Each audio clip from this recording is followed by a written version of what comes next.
I feel honored to be part of a group of people that knows what goes into doing a show like this. And I also want to thank all of you.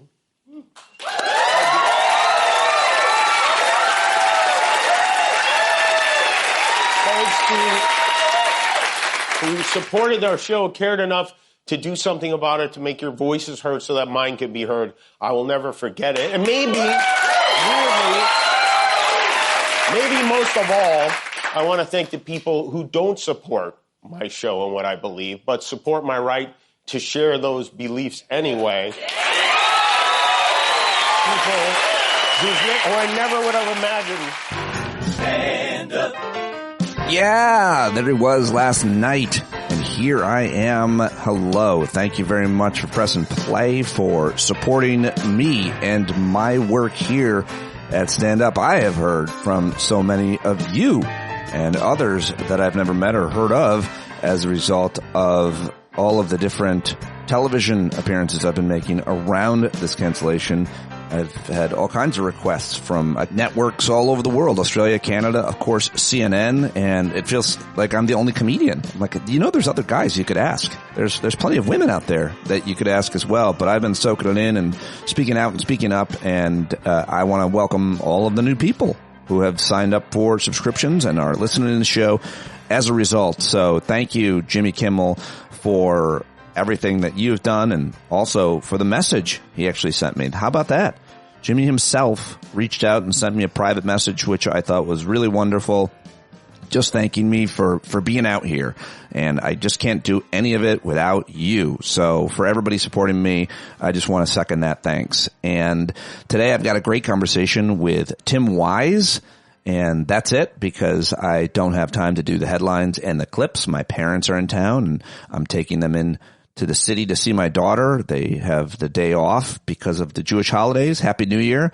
Lashana Tova, anyone, for those who celebrate. And so I'm headed in, and I'm not going to be able to do much for this first section. I'm just going to share with you my conversation with Adi Cornish on CNN this morning around 6:30, which kind of covered it. And then we'll jump into my conversation with Tim Wise, and we'll have full coverage of everything tomorrow or later today. I'll be back. So thank you very much for joining me. Tim Wise coming up. Here I am with Adi Cornish this morning, the morning after Jimmy came back. And after a brief suspension, Jimmy Kimmel came back last night to a standing ovation. And his much-anticipated opening monologue included a civics lesson. I've had the opportunity to meet and spend time with comedians and talk show hosts from countries like Russia, countries in the Middle East, who tell me they would get thrown in prison for making fun of those in power, and worse than being thrown in prison. They know how lucky we are here. Kimmel's fans gratified by his return and very much aware of the weight of the moment. I've been to shows before, and be in the split in 10 seconds. Stand by. But like in a way where people knew there was a gravity. It wasn't like funny. It was like super emotional. It was a clear statement to the politics, to the people out there, and to the entire U.S. All right, to talk more about this, comedian Pete Dominick joins us live from New York. Good morning, Pete. Thanks for being with us. Great to be here, Adi. Now, I know you were among those comics who have been out in the media defending Kimmel, even on CNN. And what was it like to see him last night? Because it's a very high-stakes moment. Triumphant. We, as Jimmy said last night, it's important that we get to live in a country that allows us to have a talk show like this. And I've been doing this for 20 years.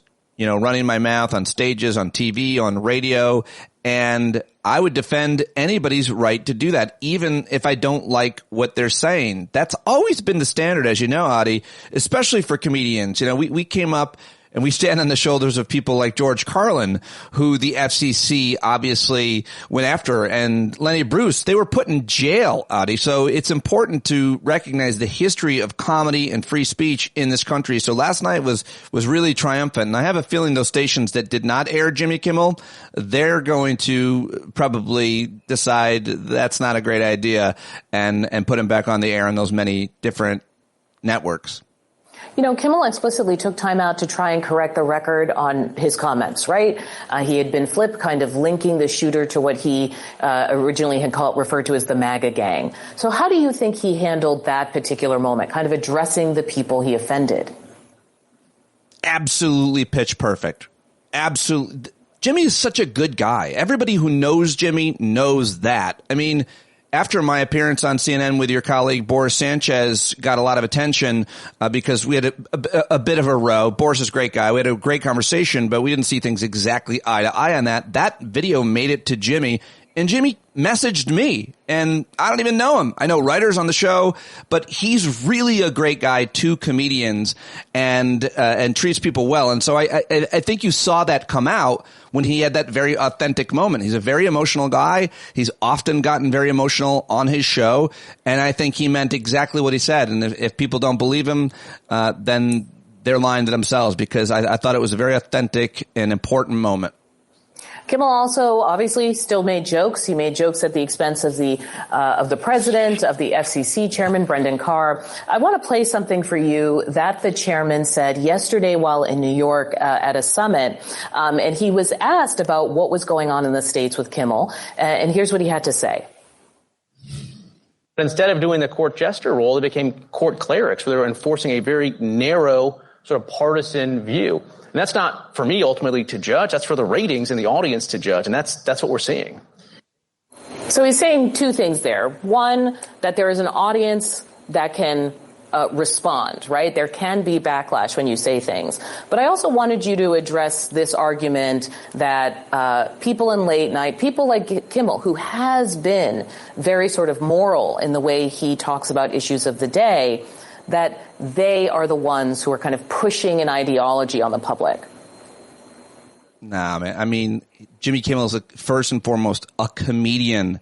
He gets all these guys are, but comedians speak truth to power, and we're on kind of the front lines of speech.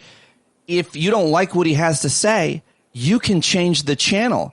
But this idea that Jimmy Kimmel's ratings were suffering or that he's not funny, it just, the people saying that sound ridiculous. There's a lot of comedians who I don't like and who don't make me laugh, but I would never say they're not funny if they're filling up comedy clubs, arenas, and they're the host of a network show. Jimmy Kimmel's show is very popular. Millions of people watch it, millions more on clips. The guy is hilarious, and often he's saying important things with the comedy. I mean, last night he even went after Brendan Carr, which was very funny when he said he's the most embarrassing car since the Tesla truck. I mean, we don't cower to threats of small people when we make a living doing what we do, because if we did, we wouldn't be able to have a very successful career. So I think it's really important that people realize that even if you don't like what someone's saying, and even if you don't think they're funny, it doesn't mean they're not funny to a lot more of us, and that they don't appeal to mass audiences, which Jimmy has for over 20 years, Audie. Pete, what do you respond to people who say, look, it was Disney's decision to take him off air. It was Nexstar's decision, Sinclair's decision, and it was Disney's decision to bring him back, which they did, and that is a sign that overall the system is working. I say to anybody who thinks that, you've been duped. You've been absolutely duped. You just haven't been paying attention. But journalists know this. Anybody who covered the campaign, anybody who realized and read what Project 2025 was, they were explicit. Audie, as you know, Brendan Carr wrote the part in the FCC. Disney did not take off Jimmy Kimmel because of ratings or any other reason that they're saying. They took them off because they were jawboned by the President of the United States, by the federal government canceling actually a show, speech. That's why they did this. And I think it's important that people realize and Jimmy would be the first to say, he is not the only person who got canceled. A lot of people we all know, principals of schools, teachers, board members, anybody who said something that was an affront to others about the horrible assassination of Charlie Kirk, a lot of those people lost their jobs, and they're not getting their jobs back. And I think it's really important that people realize the history of what has been said, what has been on the record about what they want to do with the FCC. They want to use the FCC in unethical, I would argue illegal and partisan ways to get rid of the speech they don't like and to promote the speech they do like. And you know who does that really well? Russia, Iran, China. I don't think Americans want to live in that country. Pete, help me out on the cultural part of this within the world of comedy. What I remember the last couple of years is that comedians led the charge on cancel culture is bad, everything is too woke, the liberals are out of control. It was very much, you can't be funny anymore kind of concerns. And now you are having someone say, look, you guys were right. The left was wrong. They shouldn't be doing all of these things. Is there going to be a shift in the comedy community now after these years of saying, look, the right had a point? No. And I don't think that the right did have a point. I mean, I think that there's so many of us out here that are not considered right-wing comedians that never bought all of that cancel culture stuff. And by the way, find me someone who has actually been canceled. Find me a comedian who's been canceled. Louis C.K., he's doing great. He's on the most popular shows. He's selling tickets all over the country. So you're not going to really find a comedian that has actually been canceled that way. It was always a trope. But right now, comedians overwhelmingly are on the same page. Joe Rogan came out yesterday, thought it was ridiculous that they did this to his old friend Jimmy Kimmel, and even said, you know, Trump canceled Kimmel, Pete, and now he's that. I wasn't sure if we should play it, but let's hear Joe Rogan himself in his own words. Please. First of all, I definitely don't think that the government should be involved ever in dictating what a comedian can or cannot say in a monologue. That's crazy. It's crazy. Now, if the problem is the companies, if they're being pressured by the government, so if that's real, and if people on the right are like, 10 seconds. Go get them. Oh my God, you're crazy. You're crazy for supporting this because this will be used on you. Can you talk about that moment? I thought that was very interesting to see someone like him talking about this, especially given his audience. It was the least shocking thing I saw because almost every comedian, including those that are firmly land on the right, said the exact same thing. Joe happens to be one of the most influential. I've known Joe my whole career, and I was not surprised at all that he said that because it's exactly right. And even Ted Cruz said the same thing. Like, if Democrats ever get in power again, they could potentially do the same thing to Republicans. They wouldn't do that, I don't think, because that would be outrageous. But he said it in plain truth. The FCC did this. They jawboned this. These companies wanted a merger to go through. Disney wanted a merger to go through. They saw how much money they were losing. And it looks like boycotts have a lot of strength in America, which sometimes I'm not sure about. But I have to say, Adi, if you can find a comedian out there, a well-known, respected comedian that would say that they agreed with Jimmy Kimmel being canceled, I would be shocked because none of us want that. We all want to make the jokes that we make. We live to ridicule, to mock. This is what we do. Every culture needs comedians. You know, Vladimir Putin, when he first took power, one of the first things he did is get rid of the comedians who were making fun of him. So there's a long history of this, and we do not want it in our country. So comedians are overwhelmingly standing together. All right. Well, I want to end on this, which is what Kimmel had to say about free speech. And also to thank you, Pete, because I know you've been out there talking about this for a long time. This conversation is not going to end. It's got a lot of people fired up. Thank you for your time. And here's Jimmy. This show is not important. What is important is that we get to live in a country that allows us to have a show like this. I'm going to thank you. Hang on. I've had the opportunity to meet and spend time with comedians and talk show hosts from countries like Russia, countries in the Middle East, who tell me they would get thrown in prison for making fun of those in power, and worse than being thrown in prison. 10 seconds. Oh, how lucky we are here. Our freedom to speak is what they admire most about this country. And if you want to hear more about this and from Pete, because I love to shout out a podcast, he's got the Stand Up with Pete Dominick podcast. Pete, thank you. Thank you so much for having me, Audie. Appreciate it. Next on CNN This Morning should... All right. That's how it sounded this morning. And I was also on with Laura Coates last night. I'll be back on Australian TV later on with my best friend in the world, David Campbell. Looking forward to that tonight. And I'll try to share that as well. So thank you very much for supporting me and allowing me to do all that and get out with my parents today as well, which I'm very much looking forward to. Had a great time last night at the Yankee game with my dad, and now we're all together for today. Also, just want a quick plug for my friend Ophira Eisenberg, whose one-person show Leaving a Mark, comedy about scars with Ophira Eisenberg, is happening tomorrow night. That's September 25th at 7 p.m. in Iowa City, Iowa at the James Theater, which is owned by stand-up member, subscriber, huge supporter, friend of mine, Mark Nolte. So Ophira is in Iowa City tomorrow night. If you or anybody you know would like to go, please let them know about it and send them to the show. Now I've got my conversation with Tim Wise. He is a senior fellow at the African American Policy Institute. He's the author of so many books. You should follow him on Medium, support him on social media, on Patreon, and he's always great. We caught up yesterday. You can watch this at youtube.com/standupwithpete. Let's do it right now with the legend, the great Tim Wise. Yeah, Tim Wise, everybody, joins me, just the man I wanted to talk to for so many different reasons, but I have not talked to you since the assassination of Charlie Kirk, and you have put out a tremendous amount of analysis and commentary about it, both at Medium, on social media, Joy Reid's show, Don Lemon's show, all the bigs want to talk to Tim Wise, and of course, so do the mediums. And I'm a smedium. It's between a small... You're a big guy. You're a big guy. It's the big three. It's you and Joy and Don. And I enjoy talking to all of them. I'm the show that's like a onesie.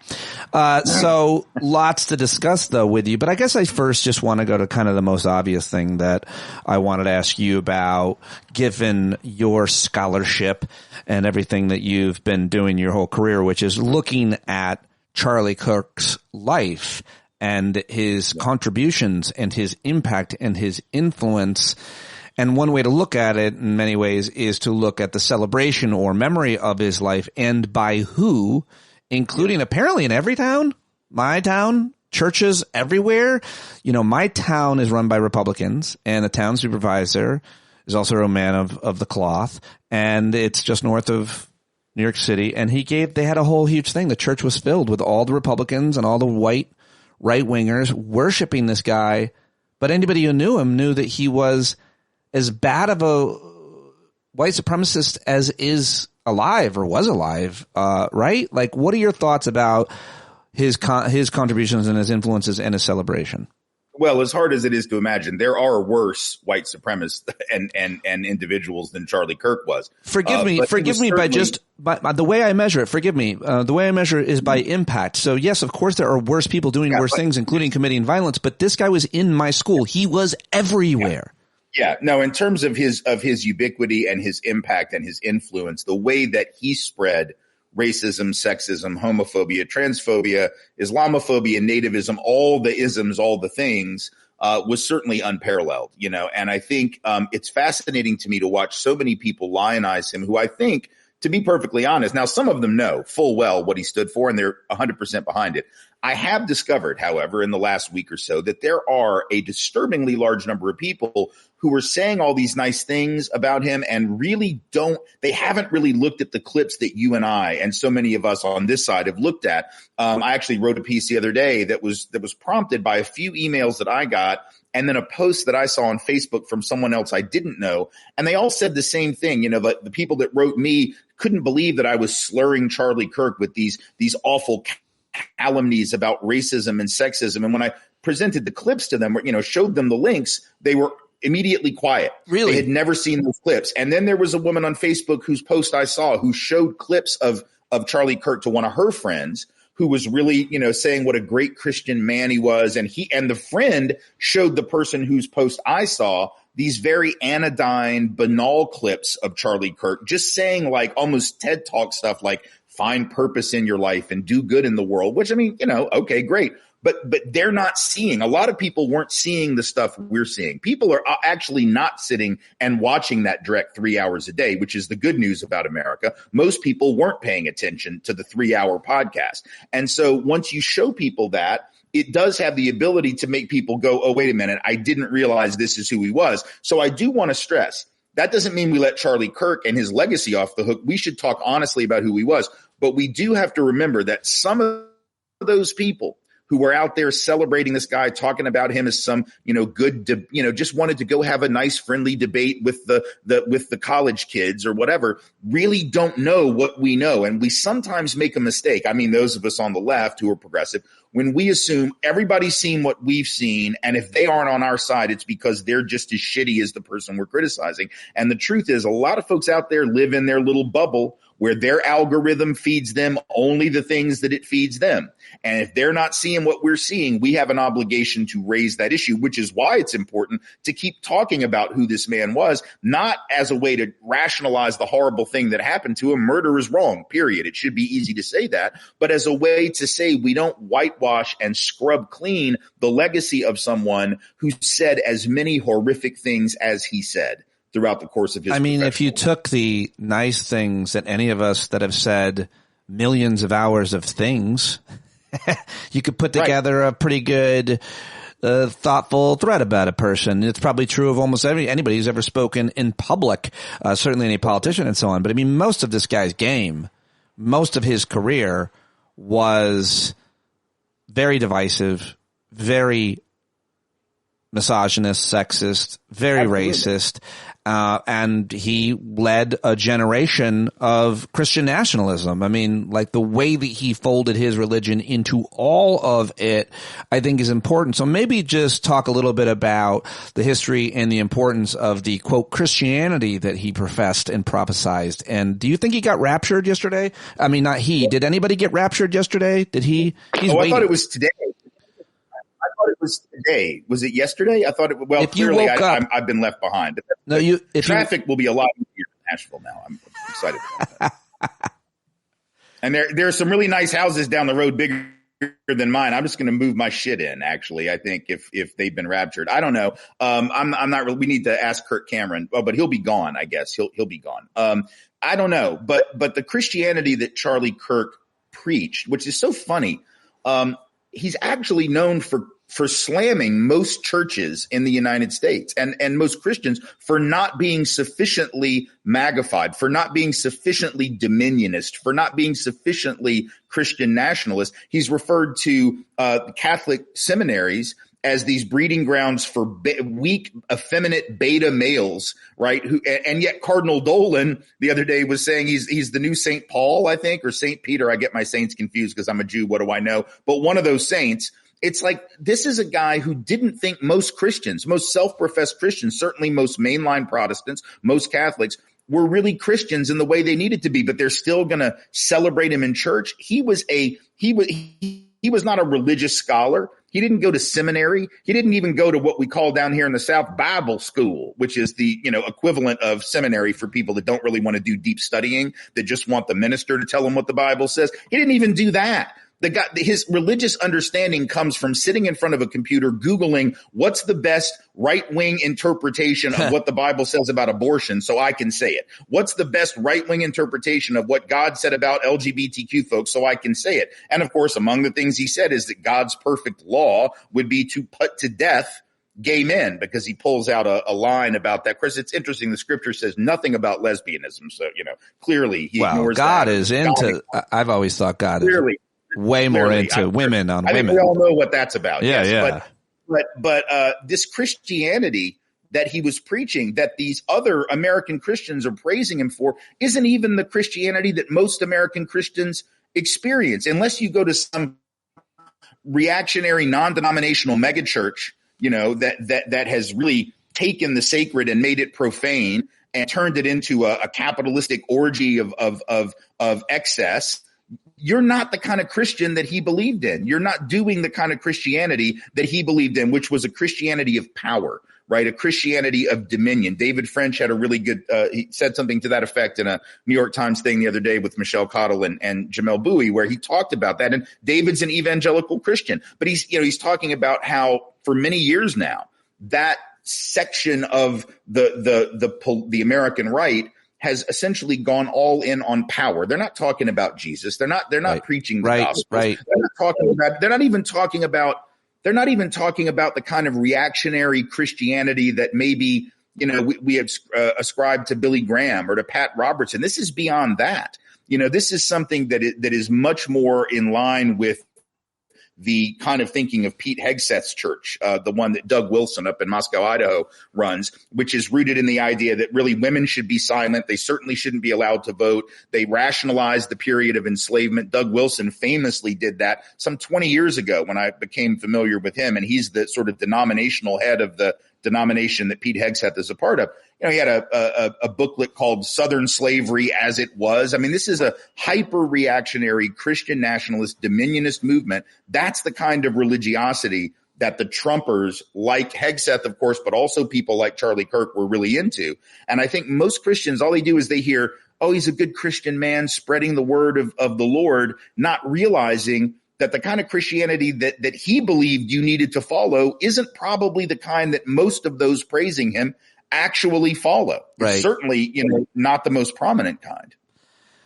Very well said on the issue of religion and the fact that people don't realize how much he was forcing every other church to be a lot more extreme. And he had so much influence. I think it's really worth mentioning, which is why immediately when I found out he was assassinated, I was like, he's going to be way more powerful now. This is horrible for the non-MAGA movement. This is horrible for progressives. This is horrible for those of us that want to live on Earth One. This is bad. This doesn't help. Which is one of the reasons that I knew that we didn't do it, meaning any organized left activist type movement, because nobody on the left, and Greg Gutfeld even had a moment of rationality early on. Yep. Of course, it's left him since. But early on, he said, I'm wondering about this because, the left doesn't benefit from this. So I'm wondering, would it be the left? And it was a good question for him to ask because, no, the organized left, no one who is truly connected to a progressive or left or even liberal politic would think that murdering Charlie Kirk was a good idea. Now, let's say, first of all, it's a moral abomination to do what Tyler Robinson apparently did. But it's also a strategic idiocy. And so no one on the left would have done it, knowing full well that it would result in the kind of backlash that we are seeing, where you've got people like, Nazi Ferratu, Stephen Miller, calling for a crackdown on the entire left, the illegalization, essentially, of the Democratic Party. And he's cribbing speech notes from Goebbels yesterday, which is just absolutely fascinating. We would have known that. None of us would have done it, which is why when you look at Tyler Robinson, you realize, this is a guy, and I do want to also say, for those who think he was a groyper or a right-winger, that's also nonsense. There's no evidence for it, and it's actually a little embarrassing that people on the left keep saying it because it's just as much motivated reasoning as what the right is doing. But what we do know about him is that at best, Tyler Robinson had this ill-formed, nascent sort of germ of a liberalism, specifically around LGBTQ issues, presumably because his partner's trans, and he just didn't like Charlie Kirk, as he put it, spreading hate. He just couldn't stand that anymore. That's not a politic in any broad sense of the word, and he wasn't connected to anyone. If this guy had even visited left-wing websites, you think Kash Patel wouldn't have told us that by now? He would have said that the very first day, and certainly since then, if they had found any evidence. They've looked at his computer, they've scrubbed all his digital technology, and I guarantee you, if there were any evidence, they would have said it. What this guy was an individual who I believe, quite honestly, was not acting on the basis of any deep political motive.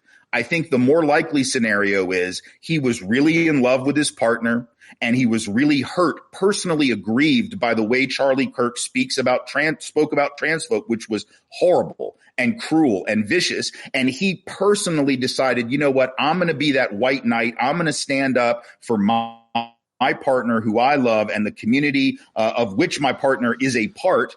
And it's a horrible way to do your politic. It's a horrible way to stand up against transphobia. But that's the kind of thing that a hyper individualistic Utahn raised in gun culture by conservative, that's the kind of person that says, I'm going to be the rugged individual who's going to go out there and make this stand. If he'd been on the left, if he had stayed at Utah State instead of leaving after one semester, the irony is, rather than being brainwashed into leftism or whatever Megyn Kelly said and whatever the real world host, Rachel Campos Duffy or whatever said on Fox, right, that you'd be brainwashed at school. No, if he'd stayed in college, he would have possibly found a community of liberal and progressive people, because there are progressive students on those campuses in Utah. I've spoken out there. He would have found a community where they could have channeled his budding, maybe liberalism or rejection of MAGAism into actually, they could have said, hey, do you want to go pass out flyers at Charlie Kirk's event? You want to go do a table and do a sit-in or a teach-in or something? But because he didn't have that, and he was deeply in love with his partner, he did sort of it's almost the Dog Day Afternoon scenario, right? You remember the film with Al Pacino where the whole thing, robbing the bank, was all about getting money for his partner's gender confirmation surgery. And so it's a deeply personal motivation. It's got, and it wouldn't be political at all, except in a society where we're trying to politicize trans identity and make it such a horrible thing. If you even acknowledge trans people, there's nothing radical or political about who you love unless other people decide to make it radical and political. And so I don't think this is politics at all. They're not going to find any connection. And we all knew, I think, as soon as it happened, who it wasn't. And I think the fact that the other side is trying to turn it into this Antifa thing, which they still can't pronounce. Well, I don't even get me started on the mispronunciation of that. It's not that. It's not, any of the usual suspects, but they're going to try and tar us with it in spite of the fact that there's just no evidence. You have this great thread that you, I guess, posted on Twitter, and the thread reader has unrolled it. Is that what they say? Where you had a whole bunch, some basically 29 tweets in all, and people should read it. A lot of what Tim just said, he wrote there, and I'm seeing it resonate with people in the live chat about the complexities around this shooter and why it's so minimizing to make it be left or right. It's neither. It's neither. And I think that people can't get their head around that because we need everything to be a binary. We need to know whose team we're on. And to a certain extent, that's how we feel safe, I guess, or righteous. And that's a dumb way to be. That's a dumb way to be. But furthermore, media and politicians use that kind of binary to help message. But and obviously that's exactly what they're doing they used it to fire Jimmy Kimmel. They used it to fire all kinds of people that we'll never know their names across this country who commented. And they're using it for censorship and to promote the kind of media they do like. It's all about that. And the only way to do that is to say he's a person of the left. What did you make, just real quick, of Charlie Kirk's funeral, where it was all that kind of right-wing Christian nationalism up until the politicians and media commentators came on, and then Trump was just like, Charlie Kirk's widow thoughtfully Christian-like forgave the shooter, which I thought was a very, very important thing to do. And, of course, reminds us of those victims' families, 9 of them in the Charleston church shooting, doing just the same. That's what you're supposed to do. But then right after that, our Mad King came on and was like, I hate these people. I hate them. They're animals. Right. And then talks about Joe Biden again and makes fun of his health, which you're not supposed to do, I thought. But yeah, no, I mean, it was that service, whatever that was a combination of all the worst elements of American culture. It was hyper-capitalism because it was this marketed thing. It was very much, rooted in the notion of marketing and sort of megachurch Christianity and reactionary fascist politics. All of them coming together. It was essentially a Nuremberg rally for Donald Trump. And I think it's a really shitty way to honor someone that you care about. I think it's actually really a slap in the face to oddly enough, Charlie Kirk's family, and maybe even to him. Maybe he would have appreciated it because he might have been that kind of guy that would have loved that kind of send off. I'd like to think not. I would like to think that we could be solemn in a moment like this and not turn this into just another rally. But that's who Donald Trump is. That's who the entire side that they are. That's who those figures are, and that's what they're about. They never are going to let a tragedy go to waste, right? And they're going to make it political, even when, again, the evidence doesn't just indicate that it's political. I should also point out, in addition to the thread on Twitter, I actually wrote a full piece on Medium with that same theme about the sort of personal motivation of the shooter as opposed to a political one. So if folks want to read that on Medium, they can do that as well. I do think there's another thing I wanted to mention, though, that I haven't had a chance to talk about except with Joy last night. It strikes me as interesting that this happened in Utah, and it strikes me as interesting that no one was thinking to themselves, this is an outdoor rally, sort of a vulnerable place. There's lots of buildings. Maybe we ought to check the roof lines. Because I guarantee you, if this had been at the University of Chicago, Pete, if this had been at a campus in New York City, if this had been at a campus in Los Angeles, if this had been in a campus in any urban area where most of the people around there would have been the liberal and progressive folks that he loves to debate with so much, supposedly, if it had been black and brown folks disproportionately, they would have searched every rooftop. What's the irony of that? And anyone who denies that's just being ridiculous. We all know that's true. There would have been much greater security protocols, but they were in Utah and they probably looked around and said, oh, it's fine. It's Utah. They all love Charlie here. It's no big deal. And so in a way, in a very sick and ironic way, the privilege of whiteness, once again, or the presumption of white innocence, the presumption of white nonviolence, of white placidity has gotten somebody killed.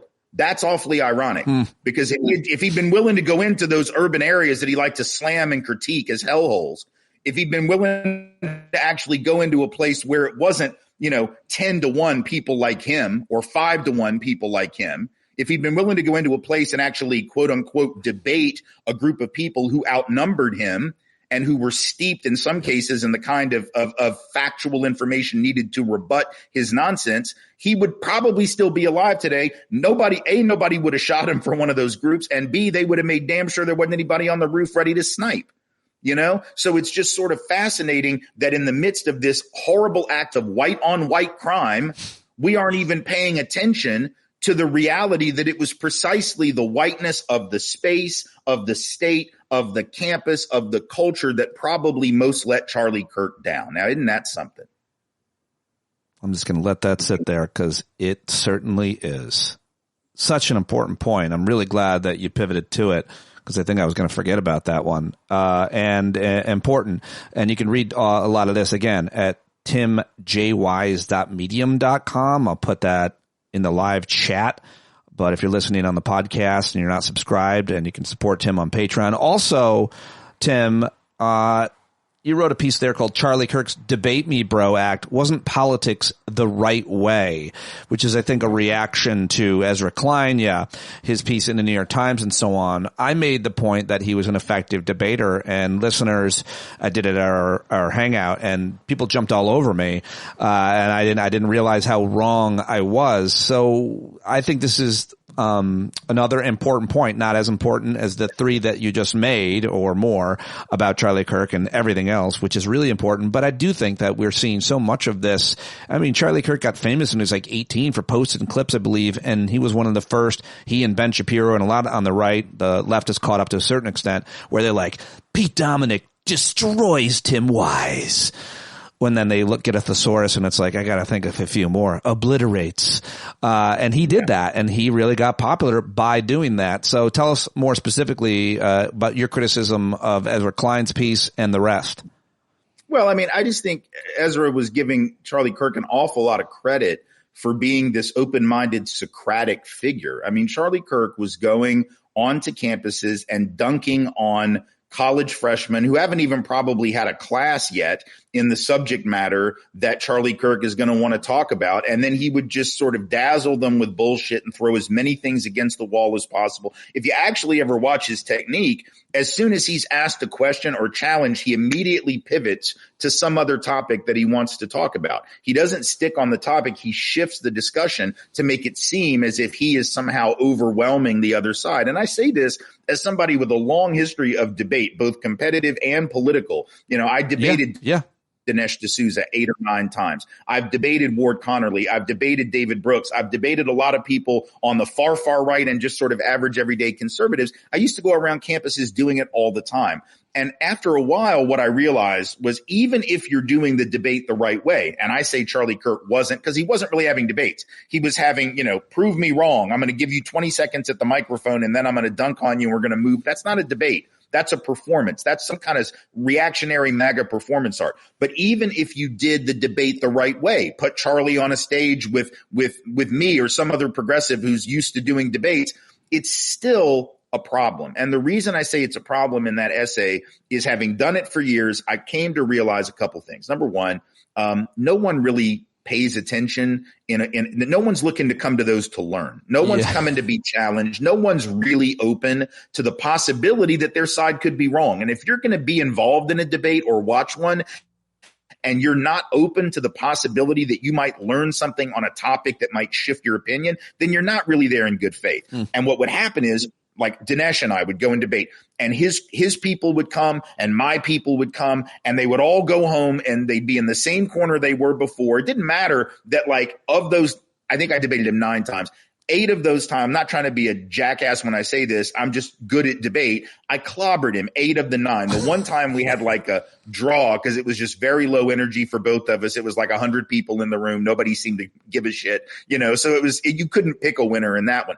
But every single time, I mean, there was a time at the University of Oregon School of Law where I just wiped the floor with Dinesh D'Souza. And that's not really a brag because it's not that hard.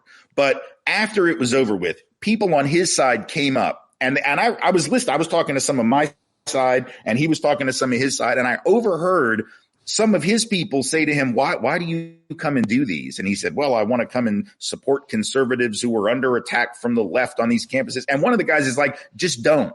You're not helping. But here's the problem. Do you think that guy, did he then come over to me and say, wow, you really changed my mind about affirmative action? I'm going to really rethink. No, he didn't do that. That guy went home thinking to himself, well, I know I'm right. Dinesh just isn't a good spokesperson for what is the purpose of that? It's a pissing contest. Right. So when I say in that piece, I am a believer in dialogue. I am a believer in having conversations, but there's a difference between a debate, which is inherently about scoring points. And in this viral age, that's all Charlie Kirk was trying to do. He's got his people there recording and trying to find the best clickbait viral clip that he can pull out of the interaction, get rid of all the parts where maybe the other side got the better of him, where the 19-year-old college student got the better of him. And it happened quite often, but he didn't want to show you those pieces, right? In this day and age, debates are just about that. Whereas a dialogue would be a lot less adversarial. Right. I propose in the piece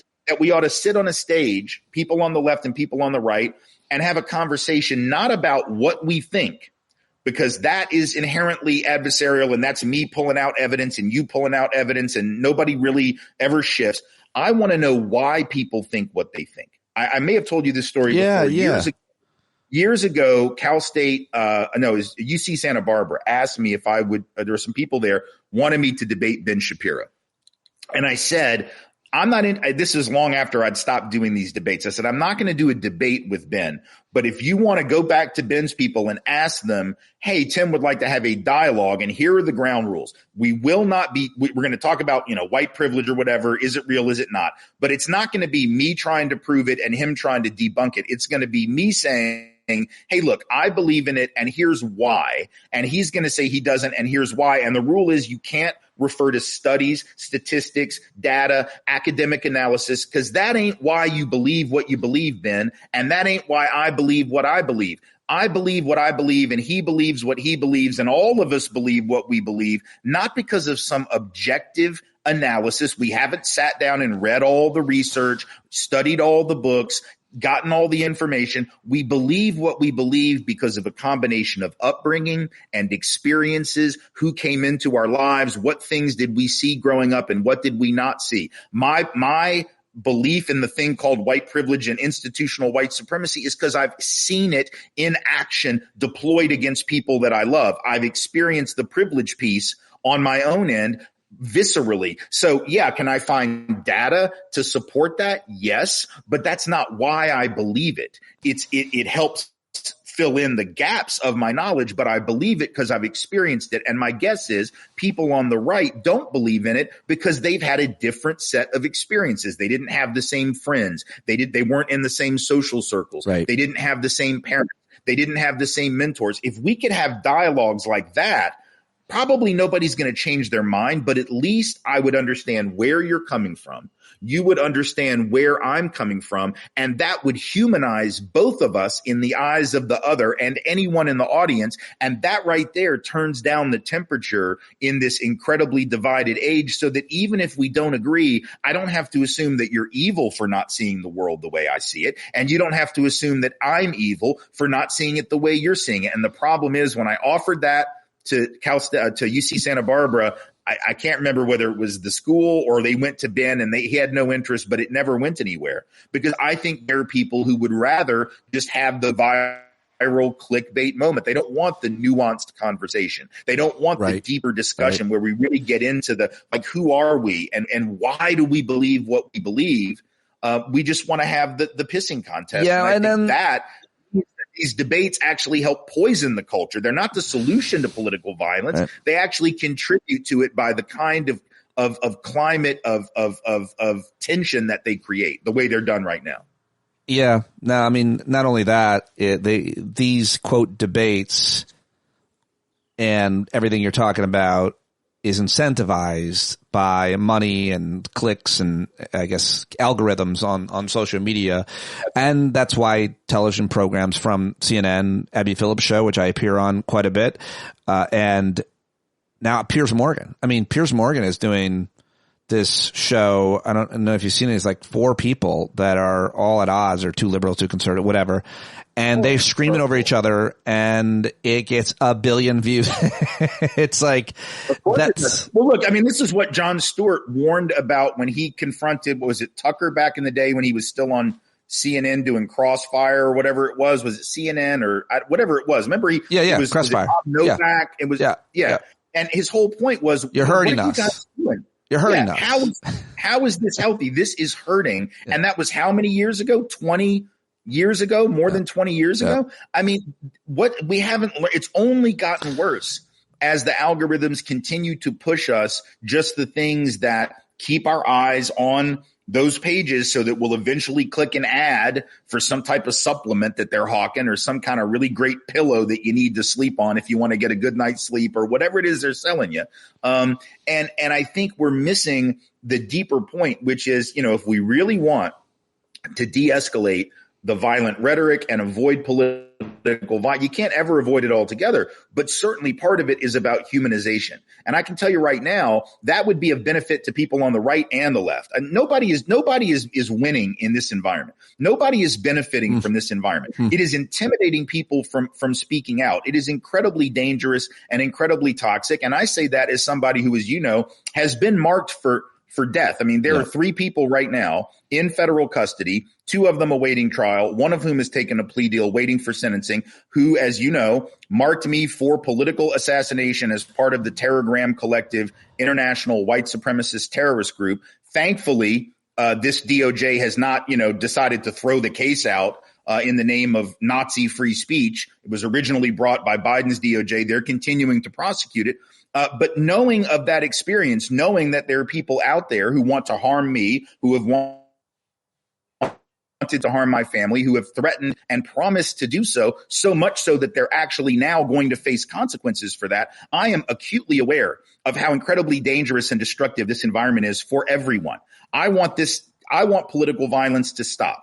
I want this level of tension to stop. I want us to be able to talk like adults. But the problem is, if we're going to be insisting on always making the most extreme version of our argument so that it gets the most click, because that's what sells. It's professional wrestling, but with words. If that's what we're going to do, and that's what we're going to think politics is, and it means that people like Charlie Kirk are going to make the most extreme version of his sexist argument. It isn't just going to be like garden variety sexism. It's got to be, Taylor, submit to your husband. You're not in charge. Or it can't just be, gosh, I'm opposed to affirmative action, and here's 3 sort of good academic reasons, sort of like what the Supreme Court gives, when they're opposed to it. They don't decide to like mock black women with a mock black accent. They don't turn to their colleagues who are Ketanji Brown Jackson. They don't turn to Ketanji Brown Jackson and joke about her not really being qualified, right? They make some semi-erudite, I think bullshit, but still semi-erudite argument, right? But who wants to read that? Who wants to read a Supreme Court opinion? Who wants to read an op-ed? We want to see Charlie Kirk mock the accent of Sheila Jackson Lee. We want to see him make fun of Ketanji Brown Jackson, mispronouncing her name and smearing her qualifications, even though any objective analysis that's been done will indicate that Ketanji Brown Jackson at the time of her nomination was more qualified in terms of her legal experience and accomplishment than any justice currently on the court at the time of their nomination. People don't know that, and they hear Charlie Kirk talk about how, oh my God, she's clearly doesn't have the brain capacity to serve. Lauren Boebert said that, famous possessor of a GED, saying that Ketanji Brown Jackson is ignorant and unqualified to sit on the court, right? Because that's the thing that's what sells. That's what gets people to listen, is let me just make the most outrageous comment. And I'll be honest, there are times when those of us on the left also make ridiculously extreme versions of what we're trying to say because we're trying to get clicks too. There were people in the aftermath of the killing of Charlie Kirk that I think said much more aggressively sort of gross things, semi-celebrating it. Now, these were not any relevant people on the left. There was no prominent person on the left who did this. But yeah, were there some TikTok kids who decided to do that and some Tumblr teens or whatever? Yeah, there were people that went on social media and did that because their prefrontal cortex is not, fully developed yet. And they thought to themselves, oh, I'm just going to say the most outrageous thing possible because it'll get clicks. People do that. Assholes do that, whether it's on the right or the left, or people who aren't even that political. What we need is to incentivize something different, to incentivize not the 30-second so-and-so owns so-and-so clip or the 2-minute YouTube video. We've got to get back to actually talking to people about how to examine information, how to deal with nuance. And I don't know how to do that. I wish I did. But we're culturally, we're well beyond what I'm talking about right now. We need to figure out a way to pull back. Culturally, and I just have to say again, technologically, I have been talking to you now for about 35 minutes, and I've got one more big question for you at least. And I'm sitting here listening to your nuanced, thoughtful explanations, and this is not what the people want. If you could bring it down to a TikTok 1 minute, and that's what kind of goes viral, or conflict and so on. So it's I appreciate what you're saying and what your hope would be for our dialogue and who's having it and who's qualified and how it goes.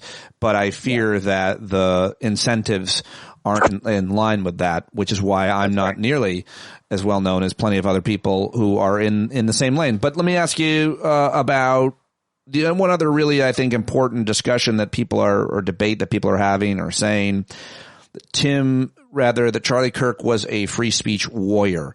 And he would have been upset with the censorship that the federal government, that the Trump administration is now using as a result, or using his death to cramp down on.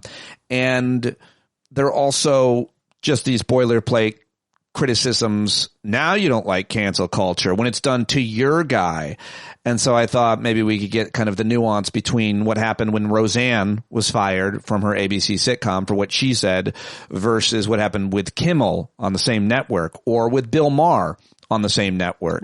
So I think there's a lot of nuance that is required there. But first to, Charlie Kirk, he was a free speech warrior. You kind of weighed in on that with the criticism of the debate, but was he consistent? Because what I'm hearing a lot of people say is, I'm for free speech when it's mine and not yours. I thought I was raised to think that we were supposed to support the speech that we hate as well.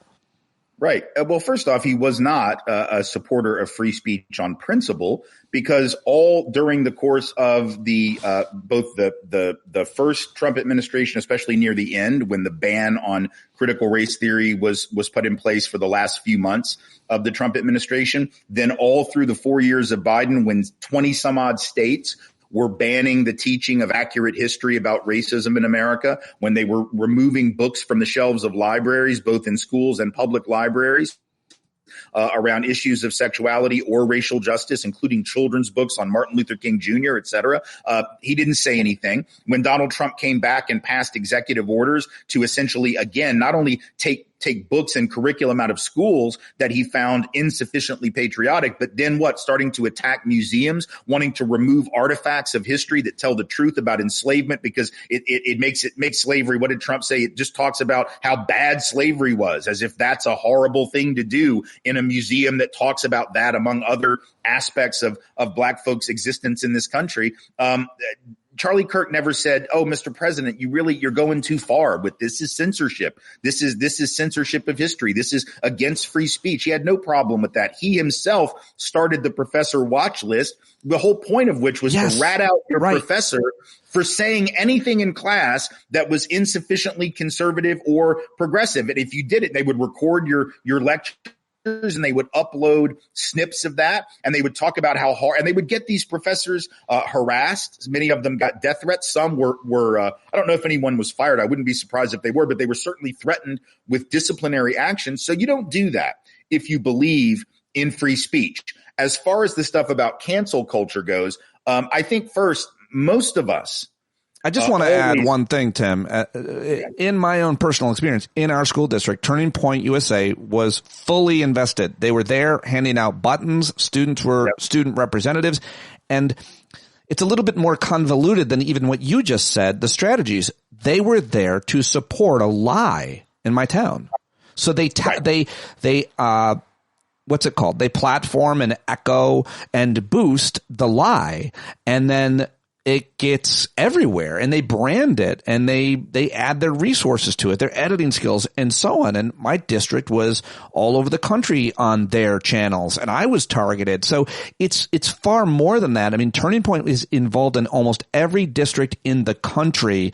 And I should mention, and I'll let you know about this great new nonprofit that has been created to combat the Moms for Liberty, which, by the way, in my town was run by dudes.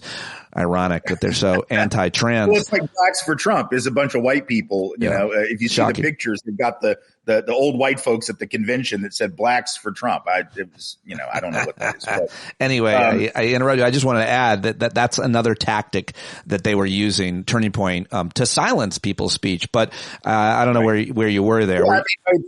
People don't realize Turning Point. We hear about them going to colleges, but they're actually more prevalent and more prominent in high school spaces, from what I understand, than even on college campuses. And so they're really in the minds and the heads of 15-year-olds, 16-year-olds, 17-year-olds. Yep. And if there were any left-wing organization, and I wish we had the money and the capacity to have the influence that they've got. Hats off to your ability to go get rich white dudes to give you dough, bro. You did it, I think it's different, though. It's different. Even if we had the money and the capacity, I think what they're doing and the way that they do it and who they attract, it's a bunch of white Christian types. And sorry. No, I understand. What I'm saying is that their ability to do that, if we even tried to do that, if some left-leaning organization had that kind of presence in K-12 space, you would have the Moms for Liberty folks. You would have these right-wing groups demanding that we not be allowed access to their children because they're trying to raise their children with a certain set of beliefs. And how dare you expose them to these other beliefs? Because that's what they're doing in the classroom. That's why they're removing the textbooks they don't like, because they believe that they have an inherent right to keep their children from being exposed to anything, science, history, or literature that offends their particularly precious sensibilities. So they don't believe in free speech. They would never have allowed us the level of influence that they themselves obtained, even if it was, even if it wasn't just George Soros giving us all those big checks that we get, even if it was just some organic, growth of our influence in those spaces. Yeah, they don't believe in free speech. Charlie Kirk didn't send me a message when the Naval Academy banned 4 of my books on the order of Pete Hegseth, making me the most banned author at the Naval Academy until that was, I guess, not too long ago, reversed. He didn't send me a letter saying, "I'm so sorry, man. This is really unfair. I'm going to talk to Pete about this."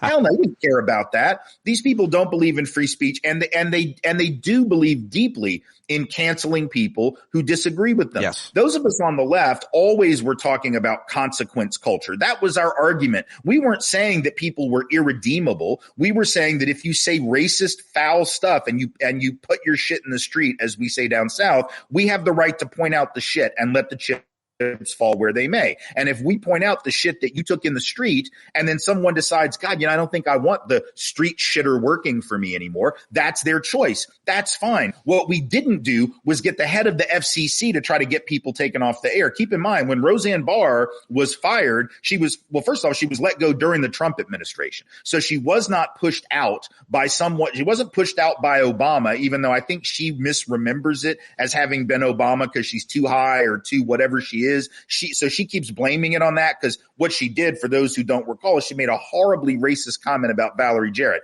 who is indeed a friend of the Obamas, as if somehow that's why she lost her job. But that was a decision ABC made for pure market reasons. And you know what? This is the dirty little secret. So was the initial firing of Kimmel and the rehiring of Kimmel. What people need to understand is corporate media conglomerates don't give a damn about politics 99 times out of 100. What they respond to are financial incentives. And what the Trump administration did in the manner of a mob family, right, was to essentially threaten the broadcast networks with revocation of their licenses, with Brendan Carr saying we can do it the hard way or the soft way, right? and it's a nice little network you got there. It'd be a shame if you lost it. And so you threaten. And then, of course, if you're ABC, think about, I'm not trying to excuse what they did by firing Jimmy, but think about it. They're sitting there thinking, holy shit, man, I got the government saying they're going to cancel our license. Our stock is going to tank. And then we are subject to shareholder lawsuits because we have a fiduciary obligation to make the most money for the shareholders. So what do? We got to fire him. Now, what did they learn? They learned that after doing that, millions of Americans were like, yeah, no, we're not down with this. Even if we aren't necessarily anti-Trump, we just don't appreciate this level of censorship. We're going to cancel our Disney Plus. We're going to cancel our Hulu. We're not taking our vacation at your parks. And just a little bit of noise in that direction made the executives realize, you know what, maybe we overstepped. That was a financial decision. What this all tells us is that we on the left are going to have to be just as loud and just as willing to boycott and just as willing to remove our money from the places that crap on the Constitution and the principles of the Constitution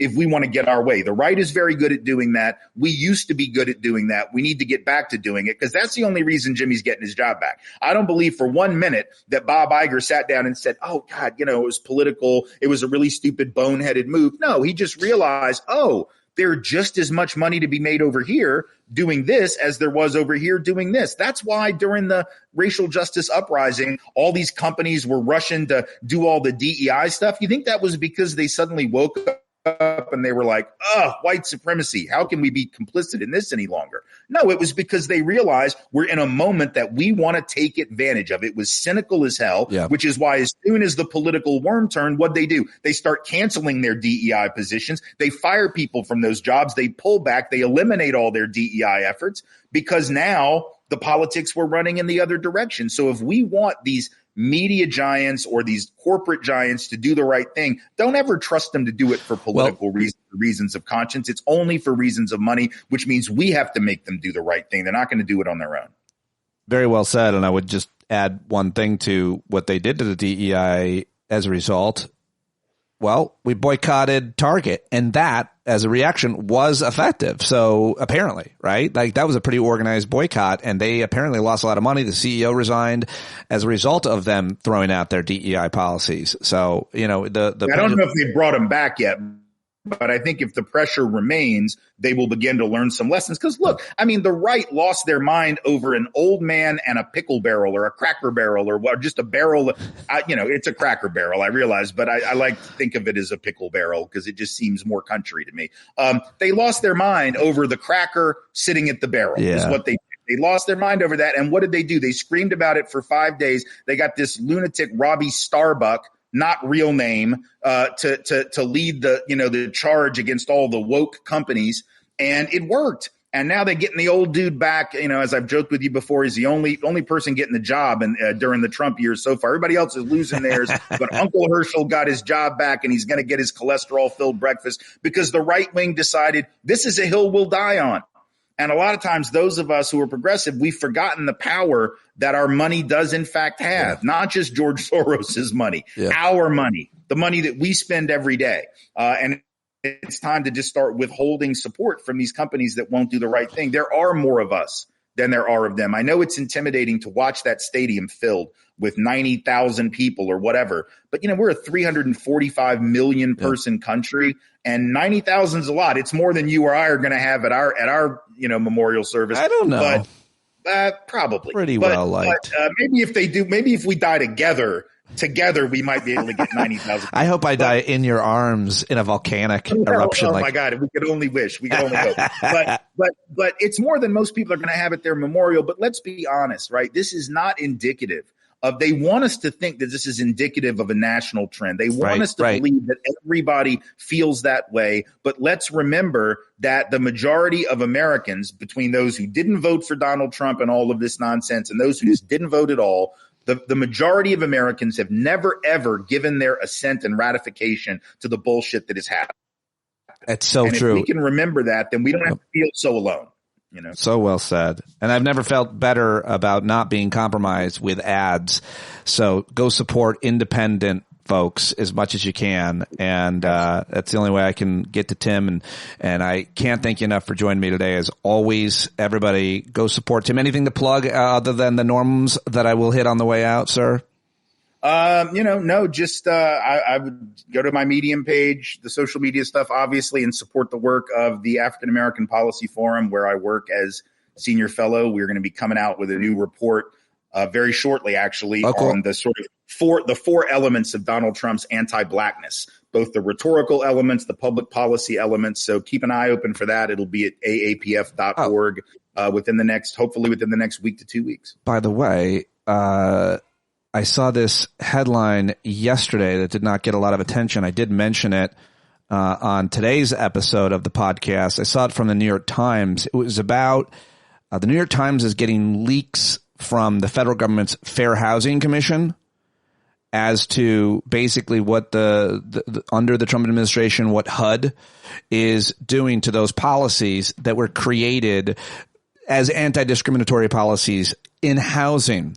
And when we think about racist policies in America, the way I phrase it, Tim, and I hope it wasn't too bad, is like the white people are locking the black people out.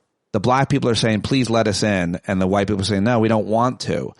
And I'm saying that's racist. You have to let them in and treat them the same.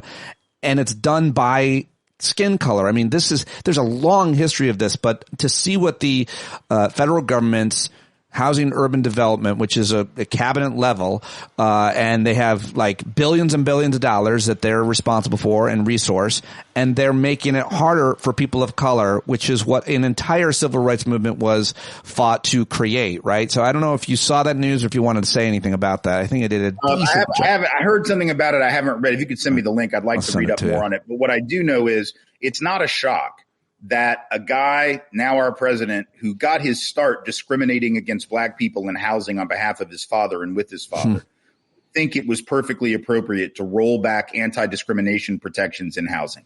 It's not at all surprising that he would take a big crap all over the Fair Housing Act because he and his father certainly never believed in it. He doesn't believe in it. Even though people fought and died for that, it was the last of the three great 1960s era civil rights laws which made it illegal to discriminate on the basis of race in housing. This is what, this became law the year that I was born. This is not ancient history, although it's early and I might look like ancient history at this time of the morning. But I can tell you that that was an incredibly important piece of legislation. And it was one that both Democrats and Republicans over the years came to support. In fact, some of the enforcement mechanisms for the Fair Housing Act didn't actually get put into place until the Reagan administration. So think about that. For 20 years, 68 to about 88, there were not enforcement teeth. Those were added in the waning years of the Reagan administration and then the Bush administration. Even Republicans, by and large, were on board. And now we are in a place where they are prepared to scrap all of that because this is the overthrow of the Second Reconstruction. This is 1877, 1878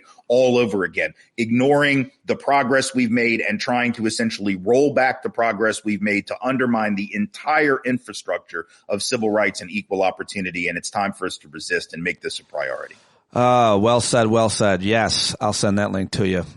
Thank you very, very. I've just posted in the comments too, the link as well if you're watching live, but it's from the New York Times. And thanks to a whistleblower, of course, too, as always is the case, the former director of enforcement in HUD's Fair Housing Office named J.C. Gage quit.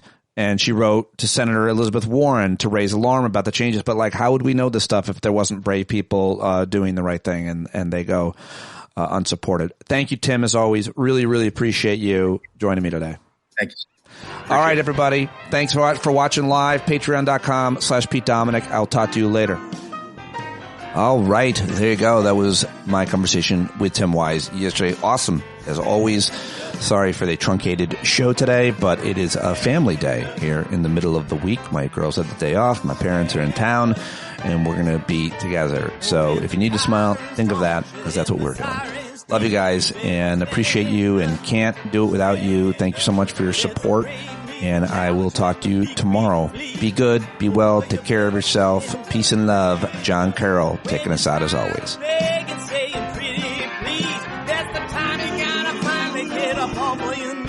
When you can't see the forest for the burning trees, you got to stand up. Hey, you've been sitting so long, you got the creaky knees, you got to stand up. Stand up. I think you're driving wheels with leaking grease. Boy, you better stand up. Stand up. Well, there's a whole lot more of us who know what's right. They'll keep right on ignoring us if we keep sitting tight. You got to open up the window to let in some light. You got to stand up. That's right. You got to rise up. You got to stand up. You got to stare the devil straight in the eye. We got to let him know it's his turn to go. See it clear and all you hear is a lie. Don't get up off of your butt, get down off of your fence. Even if it ain't a very friendly audience, well, they'll begin to listen when you start making sense and you stand up. Stand up. No need to point your rifle to defend your town. Just stand up. Stand up. You know they can't deny you what you're laying down. Boy, you better stand up. Stand up. Show your face of every color, yellow, black, red, and brown. She's the place where every lost child will finally be found. There's only one thing to do before we stand our ground, and that's stand up. Stand up. Well, the founding fathers saw a land for all. They had to stand up. They had to stand up. They had a keen imagination for a crystal ball, drawing all the plans of stand up. But all they had to go on was the time they were in, with other causes for loss, and since they weren't even sin, they knew that change was gonna come before the change could begin. They had to stand up. All right, they had to stand up. We got to stand up. We got to look the devil square in the eye. We gotta let him know it's his time to go and make it clear when all we hear is a lie. Why you lying awake wondering where the money all went? It'll be the cost of freedom that'll go unspent. You can see him flee the scene of that experiment if you stand up. Alright, we got to speak up, we got to reach up and raise your voice in every way you know how. Don't be toes up, you got to show up. Ain't no better time to do it but now. No need to pledge allegiance to no wanton tribe. Rise up, show obedience to the voice inside, and listen well and it'll tell you not to run and hide. It says stand up. Oh, got to stand up. Ooh, come on, just stand up. Everybody got to stand up in the darkest hour. Stand up. People got the power. Stand up. Come on, come on, come on. Come on, come on, come on. Come on, come on, come on. Stand up.